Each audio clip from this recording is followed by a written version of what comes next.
Hi everyone, welcome back to the third episode of the series, where I'll be talking about how to survive the third and the fourth phase. So, with my previous videos, I also would not be covering the basics of the fight, so you should equip yourself with a reasonable understanding of the patterns in both phases before you watch my video. There are two questions most frequently asked regarding the third phase and the fourth phase. So the first is, how do I survive? And the second question is, are we lacking damage? So I'll be going through both questions for each phase and show you how it's correlated at the end. So the first question is, how do I survive? Now the first thing you have to ask yourself is, what are you dying from? There are two types of deaths, physical deaths and double curse. The most common way physical deaths happen is from lasers. So the lasers inflict black curse, then it potion locks you, and then you eat too many lasers and you die, a physical death. Well, there isn't any way to stop the lasers from coming, just like how we cannot stop the chains in the first phase and second phase. The only advice here is to avoid as many as possible. However, we can also minimize the most dangerous lasers of them all, which is the super lasers. So the super lasers happen very frequently if the person the Black Mage is aggroing isn't within the slap range. So what happens if the aggro isn't within the slap range? Firstly, the BM or the Black Mage will stop attacking, and it might change aggro, or it will cast super lasers. So this is why the aggro management is really key in this phase to prevent many physical deaths. Next, let's talk about dying from double curse. As with the first phase and second phase, it's way easier to get a black curse than a white one. The most common double curse death is getting slapped and eating a laser or a camel ball. This is what people fear the most, being in the slap range, because they get slapped, so they rather stay outside the slap range. From what we discussed above, if the aggro isn't within the slap range, it will result in poor aggro management and more super lasers, which means more physical deaths. It seems like there is a trade-off here. You aggro manage and you risk getting double curse because you are in the slap range, but less physical deaths, or in the second scenario, poor aggro management, less double cursing, but more physical deaths. But in reality, the slap is actually quite reasonable to avoid within the slap range, so it actually leads to overall increase in survivability. And the key concept here is to not lose track of the BM's movements, so you minimize double curse deaths within the slap range. People like to say that the slap range is 4 seconds, as if that's the rule, but actually that's the exception, because it only happens in very idealistic conditions. In reality, his slap cycle can be briefly interrupted in many ways, like when he casts gravity, or when he casts FMA, or when the aggro is out of the slap range, or when the aggro is within the slap range but unslappable. So that means the aggro is like crouching down during the point where Black Mage wants to slap. So when you break this 4-second cycle, it baits you to take another action, and then because you took the other action, you are locked in animation, and then the Black Mage slaps you after that. So I highly recommend everyone in Black Mage squads to start counting in the number of actions that can be done before a slap, alongside with a 4-second timer. So what are actions? Actions could be a buff, or it could be an attack, or it could be avoiding a laser. Whatever it is, whatever actions, anything is an action. So this helps to limit the greediness in trying to dish out another attack or using another buff, and then you get slapped while you're locked in animation. For more advanced players within the slap range, you can actually choose to play a bit more riskily based on your experience and comfort levels.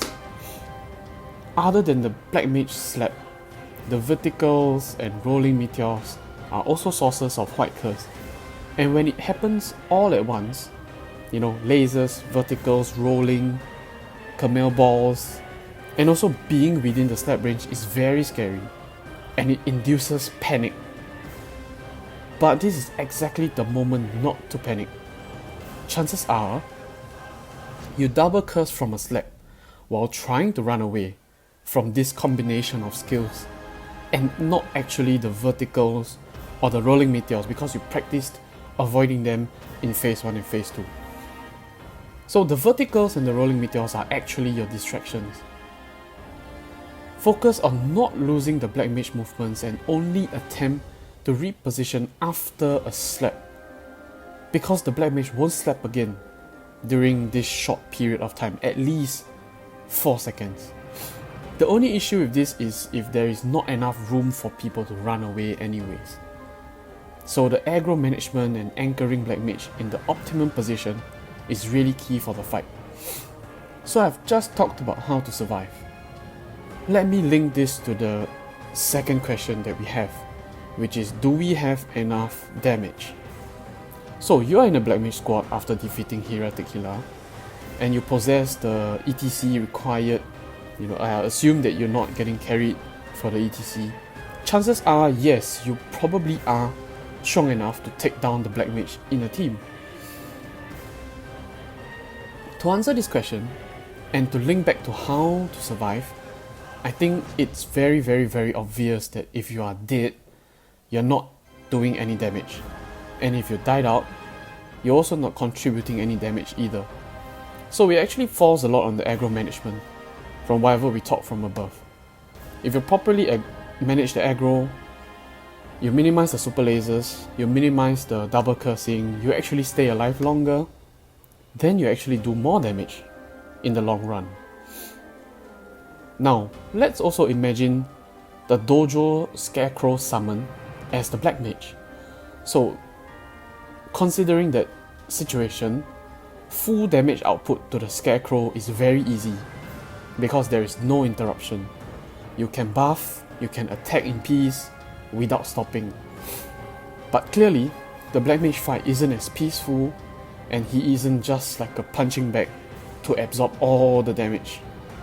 So let's consider how the Black Mage is a bit different, or very different from a punching bag. So the first thing is, you actually have to avoid things, right? So time repositioning for safety is also time not attacking. So you can consider this a loss of final damage, a hidden loss of final damage that people don't account for, right? The second one is, you might not be fully buffed. Okay, so there is a tight window of opportunity to attack the Black Mage until the next FMA shield regenerates, and you might be forced to attack without being fully buffed. The third point is, your damage output is interrupted. You burst, right, and then FMA immediately happens after. So this means you are running for safety and you are fighting the white shield from before the FMA and after the FMA.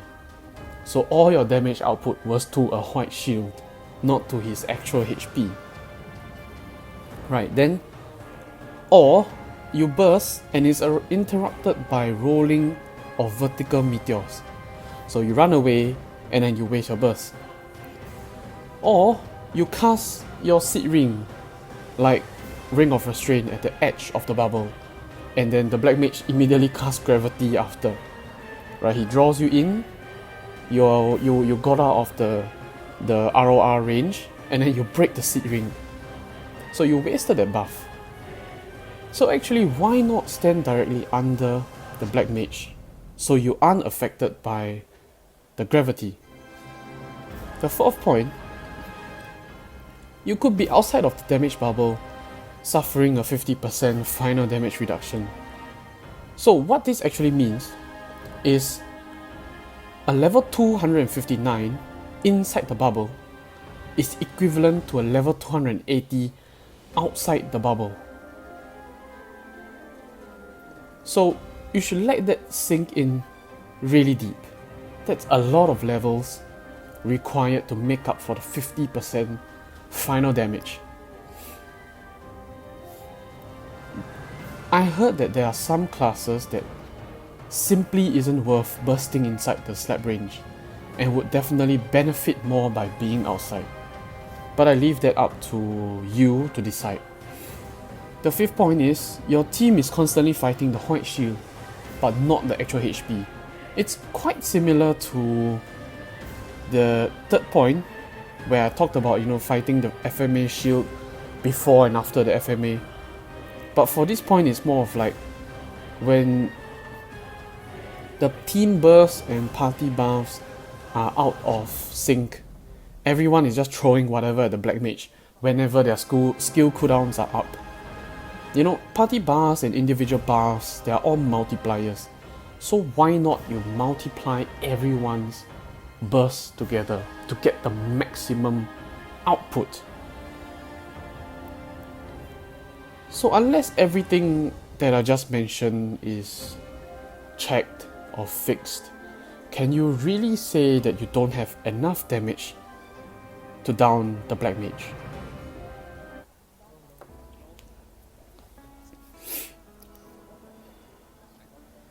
Now, we're almost there, the last phase. Whatever you learn about damage dealing in phase 3 is even more important in phase 4 because the FMA happens every 30 seconds instead of a minute. If you're still randomly throwing skills whenever they're up, and your team is struggling to take down the white shield within 30 seconds, why not again consider saving your burst and coordinate a big burst together with the team to deal most of your damage to the actual HP bar instead of the white shield. Anyways, let's talk about surviving in the fourth phase. Right. So dying in phase 4 is mostly due to physical deaths because you generally stick to one aura throughout the fight. So you probably won't get double cursed unless you swap auras mid-fight. Anyways, preferably you would take the black aura, therefore taking white curses for survival, because white curses allow you to use pots at the expense of losing some final damage. So let's look at the patterns of the phase 4 that are likely to kill you. So firstly, there's the fast bullets, then the slow bullets, and then the bullets that go in a circle, then the explosions, and then the FMA. Right, so those bullets, let's not consider the bullets that travel in a circle, because generally they don't really kill you.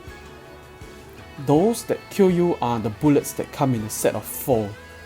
The fast ones and the slow ones. They target your current location, each dealing 10%, total 40% HP per set of 4. So if you take 2 sets, that's a minimum of 80% HP. So unless you are full HP all the time, tanking 2 is gonna put you very dangerously close to a physical death. But it's very easy to avoid them by simply repositioning while attacking, and it will look something like this. So while repositioning outwards, this outward movement also gives you more vertical space near the edges to maneuver about these bullets, and they overall would increase your survivability chance. The next thing that will kill you is the explosions. Each explosion deals about 50% HP each, and they randomly appear in the map. So how does this kill you? You either take 2 and die straight away, or your HP is low and you take a 50% hit and puts you dangerously close or actually kills you. So in the situation where it's unavoidable, you really have to take at least 1 explosion, you can just take 1, at least not 2, because 2 would kill you. So you can just take 1 and try to survive until you can pot again. So other than that, you should be familiar with the FMA pattern and how to identify the color where you want to be. Right, so with that, we've come to the end of the episode, and I hope this video helped. All the best in your Black Mage journey, and if you have any questions that my video cannot answer, do leave it in the comment section and I'll reply to them. Or leave me a note in-game for those in MapleSEA Aquila.